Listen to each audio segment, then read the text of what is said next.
प्राचीन काल में ब्रह्मा जी के पुत्र प्रजापति दक्ष देवताओं और अर्षियों में अत्यंत प्रतिष्ठित थे। उन्होंने ब्रह्मा जी की आज्ञा से सृष्टि विस्तार के लिए कई संतानों को जन्म दिया। उनकी कई पुत्रियां थीं, जिनमें से सती विशेष रूप से दिव्य गुणों से युक्त थीं। माता सती भगवान शिव की परम भक्त थीं और जन्म से ही उनके प्रति गहन श्रद्धा और प्रेम रखती थीं। माता सती ने कठोर तपस्या कर भगवान शिव को प्रसन्न किया और उनसे विवाह का वरदान प्राप्त किया। अंततः ब्रह्मा, विष्णु और अन्य देवताओं के अनुरोध पर दक्ष ने सती का विवाह भगवान शिव से कर दिया। भगवान शिव और सती कैलाश पर्वत पर रहने लगे और अपार आनंद से जीवन व्यतीत करने लगे। हालांकि दक्ष ने अपनी पुत्री का विवाह भगवान शिव से किया था, लेकिन वे शिव को अपना दामाद स्वीकार करने में हृदय से संतुष्ट नहीं थे। वे भगवान शिव के विरुद्ध द्वेष रखते थे, क्योंकि शिव सरल, वैरागी, औघड़ और भस्मधारी थे। दक्ष को उनकी तपस्वी और निरपेक्ष जीवन शैली पसंद नहीं थी। एक बार दक्ष प्रजापति को राजा इंद्र द्वारा एक बड़े यज्ञ का नेतृत्व करने के लिए आमंत्रित किया गया। यज्ञ के दौरान जब दक्ष यज्ञशाला में प्रवेश कर रहे थे तो सभी देवता और अर्षि मुनि उनके सम्मान में खड़े हो गए, लेकिन भगवान शिव बैठे रहे, क्योंकि वे सृष्टि के समस्त नियमों से परे थे। दक्ष को यह अहंकार सहन नहीं हुआ और उन्होंने सभी के सामने भगवान शिव का अपमान करते हुए उन्हें अपशब्द कहे। दक्ष ने कहा, शिव कोई देवता नहीं है, वे असभ्य, जटाधारी और शवों के साथ रहने वाले हैं। वे न तो मेरी प्रतिष्ठा के योग्य हैं और न ही मेरी पुत्री के योग्य। मैंने अपनी बेटी का विवाह इनसे करके बहुत बड़ी भूल की है। भगवान शिव ने दक्ष के शब्दों को सुना, लेकिन वे शांत रहे, क्योंकि वे संसार के मोह और अहंकार से मुक्त थे। हालांकि उनके गण और अनुयायी इस अपमान को सहन नहीं कर सके, लेकिन शिव ने सभी को शांत कर दिया और वहां से चले गए। कुछ समय बाद दक्ष ने कर्णखल, हरिद्वार में एक विशाल यज्ञ का आयोजन किया। उन्होंने सभी देवताओं, ऋषियों और राजा महाराजाओं को आमंत्रित किया, लेकिन भगवान शिव को आमंत्रित नहीं किया। जब यह समाचार सती को मिला तो उन्होंने यज्ञ में जाने की इच्छा प्रकट की।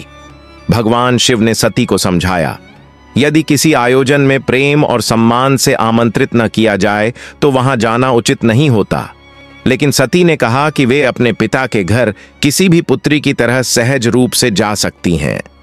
शिव ने सती को जाने की अनुमति तो दी, लेकिन उनके साथ अपने गणों को भी भेजा ताकि वे उनकी रक्षा कर सकें। जब माता सती अपने पिता के घर पहुंची तो उन्होंने देखा कि वहां सभी देवता और अर्षि मुनि आए हुए थे, लेकिन किसी ने भी उनका स्वागत नहीं किया। उनकी मां और बहनों ने उन्हें प्रेम से गले लगाया, लेकिन उनके पिता दक्ष ने उन्हें अपमानजनक शब्दों से संबोधित किया। दक्ष ने क्रोधपूर्वक कहा, तुम्हारा पति शिव न तो देवता हैं और न ही कोई कुलीन व्यक्ति। वे श्मशान में रहने वाले, भस्म लपेटने वाले और अपवित्र साधु हैं। तुमने ऐसे व्यक्ति से विवाह कर अपना और हमारा कुल दोनों को अपमानित किया है। सती यह सुनकर अत्यंत दुखी हो गईं। उन्होंने अपने पिता को उत्तर देते हुए कहा, आपने भगवान शिव का अपमान कर बहुत बड़ा अपराध किया है। शिव केवल देवताओं के देवता ही नहीं, बल्कि सृष्टि के पालन करता हैं। वे सच्चे सन्यासी, त्यागी और सर्वशक्तिमान हैं। लेकिन दक्ष अपने अहंकार में डूबे रहे और उन्होंने भगवान शिव की निंदा जारी रखी। यह सुनकर सती को अत्यंत क्रोध और दुख हुआ। उन्होंने सोचा कि अब इस शरीर का कोई महत्व नहीं, जो ऐसे पिता के घर में जन्मा है जहां भगवान शिव का अपमान किया जाता है। माता सती ने सभी देवताओं और ऋषियों के समक्ष घोषणा की, मैं अपने शरीर को त्याग कर इस अपमान का अंत करूंगी, क्योंकि शिव के अपमान को सहन करना मेरे लिए असंभव है। इसके बाद उन्होंने अपनी योगाग्नि द्वारा स्वयं को भस्म कर लिया। माता सती का यह आत्मदाह देखकर समस्त देवता और अर्षि मुनि स्तब्ध रह गए। यज्ञ स्थल में हाहाकार मच गया। जब भगवान शिव को यह समाचार मिला तो वे अत्यंत क्रोधित हुए। उन्होंने अपने जटाओं को झटक कर पृथ्वी पर पटका, जिससे वीरभद्र नामक रौद्र रूपी गण उत्पन्न हुआ।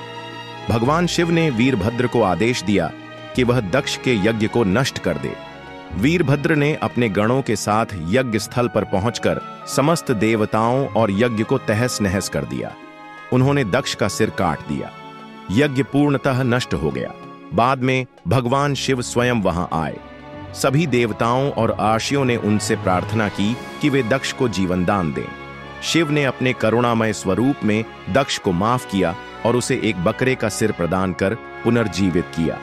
इसके बाद भगवान शिव माता सती के वियोग में अत्यंत दुखी हो गए और उन्होंने उनका पार्थिव शरीर लेकर संपूर्ण ब्रह्मांड में भ्रमण करना शुरू कर दिया। यह देखकर भगवान विष्णु ने सुदर्शन चक्र से सती के शरीर को 51 भागों में विभाजित कर दिया, जो पृथ्वी पर विभिन्न स्थानों पर गिरे और वे सभी स्थान शक्तिपीठ कहलाए। भगवान शिव गहन तपस्या में चले गए और सृष्टि संचालन में असंतुलन उत्पन्न हो गया। बाद में सती ने पार्वती के रूप में पुनर्जन्म लिया और कठोर तपस्या कर पुनः भगवान शिव से विवाह किया। यह कथा बताती है कि अहंकार का अंत निश्चित है और भगवान शिव सृष्टि के सबसे श्रेष्ठ और दयालु देवता हैं। साथ ही यह कथा भक्ति, प्रेम, त्याग और नारी सम्मान का भी संदेश देती है। अगर आपको यह कहानी पसंद आई हो तो वीडियो को लाइक करें और चैनल को सब्सक्राइब जरूर करें।